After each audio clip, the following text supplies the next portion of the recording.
Assalomu alaykum hurmatli kanalimiz a'zolari va chorvadorlar, okalar. Novasepta spreyi tarkibida povidon yod bo'ladi.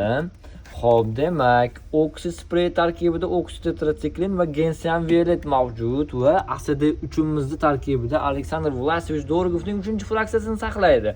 Ushbu barcha siz ko'rib turgan mahsulotlarimizni yurtimizdagi barcha vet aptekalardan xarid qilishingiz mumkin va effekti Yevropa sifati ostida ishlab chiqarilmoqda va effektidan barcha oq-ukalarimiz mamnun. Inshaalloh avvalo jonivoringiz kasal bo'lmasin. Agar shunday holatlar yashur yoki tuyoq kasalliklar, mikrobatsilyoz, oyoqdagi yaralar, hayvonning har xil holati, kuyish darajalariga qarab turib kuyish holatlari va yirtilishganda va operatsiyadan keyingi davolash jarayonlarida ushbu 3 ta spreylarimizni esingizdan chiqarmang. Eng ideal va eng optimal holatda siz uchun maxsus ishlab chiqarganmiz. Barchaga omad va chorvangizga baraka. Salomat bo'ling.